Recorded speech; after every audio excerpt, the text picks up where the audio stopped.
Hey there, this is Pat Ennis of Ennis Legacy Partners. Welcome to the Exit Readiness Podcast. I'm here with my co-host, Walter Dial, tax partner, Gelman, Rosenberg & Friedman, CPAs located here in Bethesda, Maryland. Our mission here on the Exit Readiness Podcast is to provide you, the business owner, with subject matter expertise on topics pertaining to building transferable business value and for planning your eventual exit from the business. We want to help you exit successfully and on your own terms and conditions. Pat, we both know that when an owner is looking to sell their business to a strategic or financial buyer, that potential buyer is really focused on two things: the cash flow of the business and the quality of that cash flow. So you can be sure that they're going to take their time and perform due diligence to not only confirm the amount of cash flow and the quality of it, but they're going to look at everything. They're going to look at financial systems, legal situations, human resources, and lots of other areas prior to buying your business. So as we're going to discuss today, it will serve the owner who plans to eventually sell their business to understand this process well ahead of time. And that's our topic today. What can you expect from due diligence when selling your business? And we're excited to have Sharon Heaton with us, CEO and founder of SB Liftoff. Sharon has 30 years of experience in business transitions as a lawyer, business executive, and policymaker. Prior to founding SB Liftoff, she served as general counsel and deputy staff director of the Senate Committee on Environment and Public Works. She was senior counsel on the Senate Committee on Banking, Housing, and Urban Affairs, and senior policy advisor for a U.S. Senator. She holds a Juris Doctorate from the University of Chicago Law School, BA in Political Science from Barnard College at Columbia University. She's been associated with law firms Skadden Arps and Latham & Watkins. So she knows what she's doing. Great to have you. If you could just start, take a couple of minutes and describe what you guys do at SB Liftoff. Absolutely. SB Liftoff works with business owners to help them transition their companies. We find that business owners have often been working on their companies as long as they've been raising their children. And it is very difficult to figure out what is the separation between the individual and the company. We like to work with those business owners to help them figure out how to prepare their company for transition and then execute all of the steps necessary to lead to a successful transaction that is a positive one for both the seller and the buyer. Yeah, very good. So, in the work that Walter and I do in helping owners prepare both their businesses and themselves personally for an exit, and the exit, we're agnostic about the exit. It can be sale to insiders, sale to an ESOP, sale to a third party. We just want to find what route is going to accomplish their goals and objectives after they've been clarified. And we do a level of due diligence just because of our knowledge and experience. But when it comes to a transaction, sale transaction to a third party, we know there's a deep dive due diligence process that we don't do. And we would refer to someone like you who does do it. So can you please describe for our listeners what exactly the due diligence process is? Certainly. First of all, thank you for the opportunity. It's delightful to speak with you and your listeners. Most people think about buyer does to learn about the seller. But if you're doing the transaction correctly, that should be the second level of due diligence. The first due diligence should be the seller doing due diligence on themselves. It's incredibly important for the seller's team to know all there is to know about that company prior to bringing it to market. The two things that kill deals are time and surprise. And if you take the time up front to do the due diligence before you bring any buyers into the market, you can then find what the problems are, figure out how to answer those problems, and then you can also determine what documents might you need that you're going to have a hard time pulling up. It's incredibly important that when a buyer comes to you and asks for XYZ document, that you're able to turn that around within 24 hours. It's been surprising over time when I turn to sellers and say, can you give me your financial statements? And it sometimes can take them weeks to do so. That's a red flag. It's a red flag to me as an M&A advisor, but it's certainly a red flag to a buyer.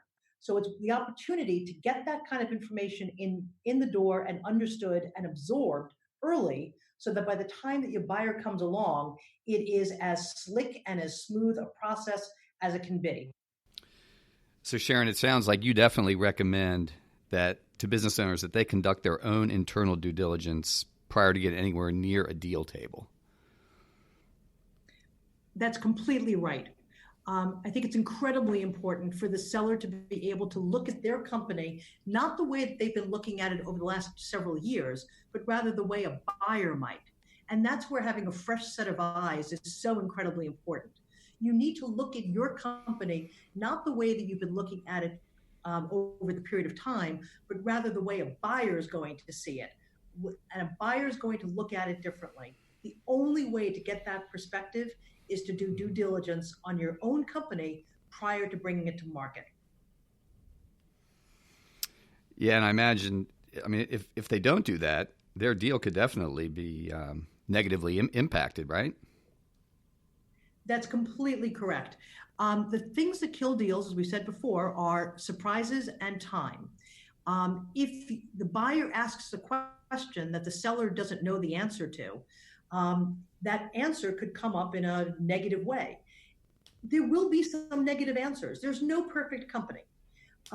What you have the ability to do if you've done your own due diligence is to surface the areas that might raise eyebrows and be able to figure out what is the answer to why there's a problem there, or what has been done to mitigate that problem, or why that problem hasn't come to roost so far.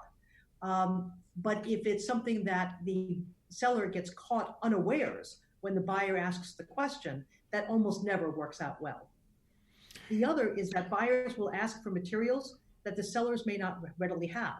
If you've done an earlier due diligence, you've pulled together all of that material so that you can respond rapidly when those requests come in. What are the key components, Sharon? Just list some of those for the listeners of a due diligence process, and then, any area or areas that you regularly see out of compliance. Sure. And it's not so much an issue of compliance, although there is an element of that. You certainly want to make sure that you're in compliance with the labor laws and your HR and your benefits, and are you qualified to do business in the right states, and of course your taxes. So there's definitely a compliance element of it. But the other element of it is it's how you learn the description of the business. It's one thing to use words to say, this is what we do and this is why we do it, and that's very important. But the numbers themselves tell a story. And those numbers that are being shown in your financials need to match the oral story that you're telling, or you need to modify the oral story. That due diligence is often also an opportunity to kind of surface out issues that might be a problem. So for instance, I had a company that had an employee that was a difficult employee, had terminated her employment and was bringing all sorts of actions against the company through the administrative process. This employee was consistently losing, but the case was still pending. Rather than wait till due diligence to have the buyer find out about this issue, we told the buyer about it up front and said, we think that this is meritless. We think that this is going to be going away. We're not looking to transfer this problem to you at all. We will indemnify you for it. We don't think that that's going to be necessary. But it did two things. One is, from a defensive posture, it prevented the buyer from finding something that would be bad for the seller. But second, and almost more importantly, it created some level of trust between the seller and the buyer. By not hiding those kinds of issues, it gives the buyer an opportunity to say, these people are playing straight with me. Mm-hmm. Yeah, that's really good. So Sharon, most businesses that Pat and I work with are generating revenue somewhere between 5 and 20 million. Is it possible to tell a business owner in that size range what the time frame is for due diligence, or is it just all over the map? It certainly does vary. But the way in which we at SB Liftoff think about it is that due diligence starts from the beginning of an engagement until pretty much the close. It starts at the beginning of the engagement because we strongly believe, as we talked about before, that the seller needs to do due diligence on themselves. So that due diligence begins at the very beginning of the process, and that helps inform how we're going to value the company, who we're going to go to as potential buyers, what is going to be the story of the company, because every company has a story, and you need to be looking not only at the history of it, but what is the future. And doing the due diligence can help you develop what that story is. The second part of the due diligence, in some ways, is hopefully less important, is that once the buyer begins due diligence. And the buyer's due diligence really comes into two categories. First is there's the due diligence that is done prior to entering into a letter of intent. And at SB Liftoff, we believe that it is important to give the buyer, credible buyers that have shown themselves capable of doing a deal, as much information as is reasonable to give them prior to entering into that LOI. So we look at the confidential information, that memorandum that we give them, which in some ways is the result of the first due diligence. And then they might ask some additional questions prior to an LOI, and we try to be very forthcoming there. And then once they sign an LOI and you're then on a forced march to close, there's definitely due diligence that happens from that point to the closing. So in some ways, I would argue that due diligence starts from the beginning of the time that you say that you want to transfer until you actually close that transaction.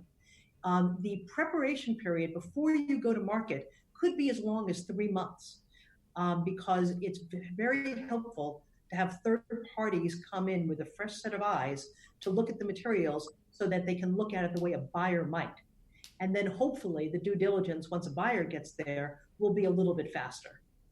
Yeah, so are there areas, Sharon, that you're seeing buyers focus on now in regard to due diligence that you didn't maybe 5 or 10 years ago? One of the areas that comes to my mind is cybersecurity.